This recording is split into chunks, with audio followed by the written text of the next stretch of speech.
Another experience that comes to my mind is when I was studying in my second year degree.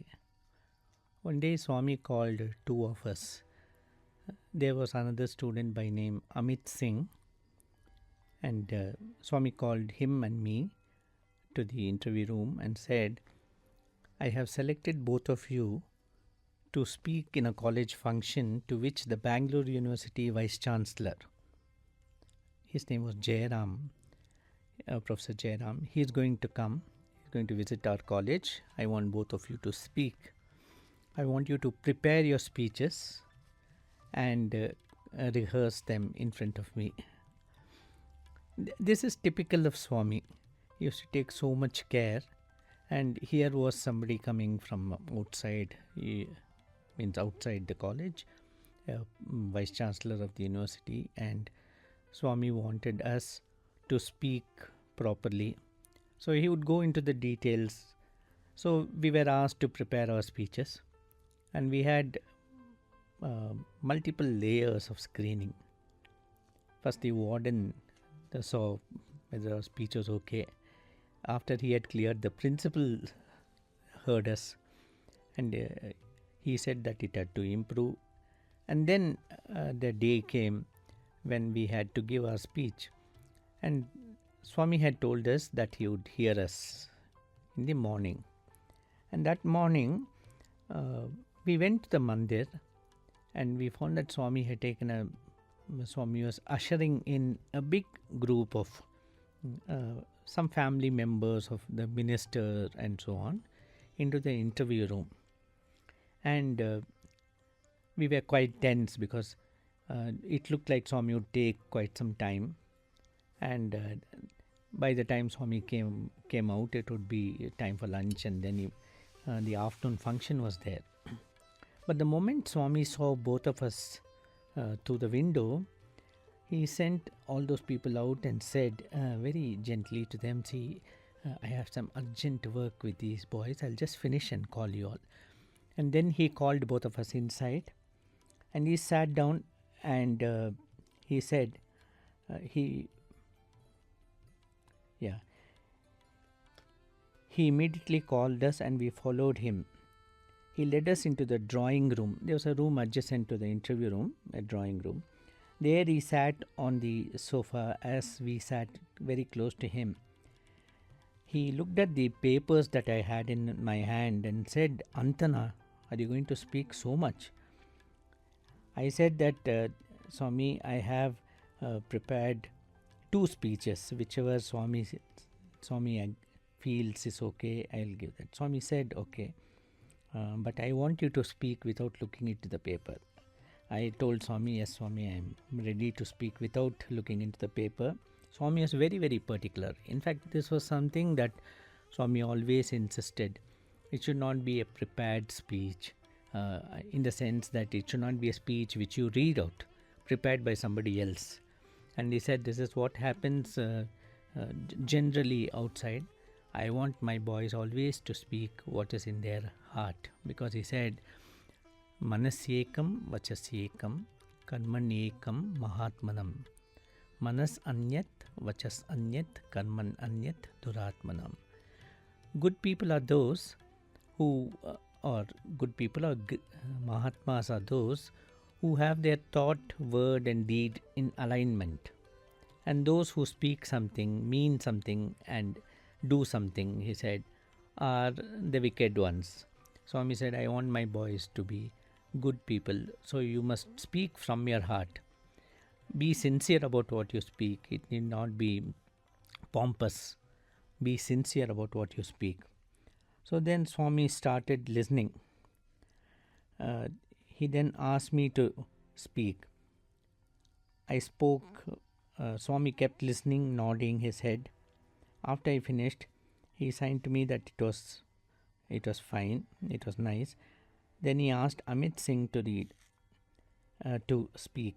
As he was speaking, I could see Swami shaking his head and approving, and some words Swami even repeated. After Amit Singh finished, Swami said he was very happy, and he rose as he got up. I said, Swami, please come for the meeting today, because our source of strength was Swami. Seeing Swami there would give us the courage to speak. Swami said, Raval na, he said, and took 2 packets of vibhuti and put it into our pockets. And he said, very nice speech, don't change anything. And after that, in the evening, of course, we had the program. The program, I think around 4 o'clock or something, we had the program. The program went on well. Of course, Swami had not come there physically. I was a little nervous not seeing Swami there, but the packet of vibhuti Swami had given, I held on to that, and I spoke. I thought I spoke reasonably well, and but even many of the students came and told me that it went off very well. But I was very particular to hear what Swami had to say about it. So after finishing our speech, we rushed to the old bungalow because we wanted to hear what Swami had to say. As we were standing there, Mr. Nakul Sen came. Mr. Nakul Sen was the governor of Goa. He's a great devotee of Swami, and he was an expert on Bhagavad Gita. He used to speak about Bhagavad Gita very profoundly, and Swami would tell him to speak to us and speak to us about the dharma of a student and so on. And in fact, it was in Mr. Nakul Sen's place when he was the governor of Goa that Swami had taken on himself the appendicitis, and Swami had cured himself in a few days, and many of those doctors who attended on Swami, it was a case of infected acute appendicitis which they feared would burst any time. But Swami just cured himself miraculously and went and gave a speech on the beach. What we heard was there's a beach which extends from the Rajbhavan, and Swami had given a speech there, and so Mr. Nakul Sen was very close devotee of Swami. As he was going up, he told us that we both spoke very well. And as we were waiting in the staircase room, we could hear Dr. Bhagawan describing our speeches to Swami, and he said, Chala baga matladnaru iruvaru. Both of them spoke very well. Then Dr. Bhagavan came down, he saw both of us and said, both of you spoke exceedingly well. The principal who came afterwards said, both of you spoke well, prepared well and spoke well. Have you met, did you meet Swami? And we said, no sir, we have not yet met Swami. Colonel Jogarao came and he also said the same thing. Swami had by this time gone to the dining hall, and as there were guests, our message could not be conveyed, praying for a chance for Parnamaskar. Ram Garu, who came down, said, Swami మీ స్పీచ్ల పైన అడుగుతున్నారు, ఏం మాట్లాడినారని అడుగుతున్నారు. Swami said, Mr. Ram said, Swami has been asking all these elders about your speeches and what you had spoke. The warden also told us that I told Swami about all that you spoke, both of you spoke. After some time, Swami came from the dining hall. As he was about to go in, our message was conveyed by the student who was doing duty.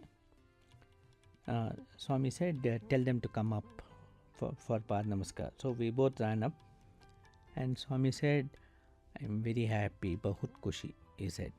And he gave a beautiful sweet smile, and looking at us, he said, I was very satisfied with your speech. That's what he said. And that is how that beautiful experience ended.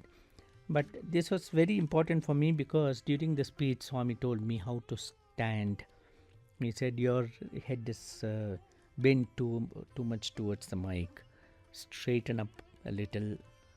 And he said the importance of speaking into the mic.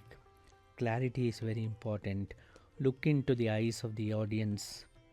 And he said, of course, when you start, you'll be a little nervous. So look slightly above the audience. And once you gain confidence, look directly into their eyes and speak. That's what he said. So these are all beautiful tips that Swami gave us. And Swami encouraged us to speak. Today, whatever I am as a speaker is totally due to His grace, His blessing. Thank you for this wonderful opportunity, Swami. Sai Ram.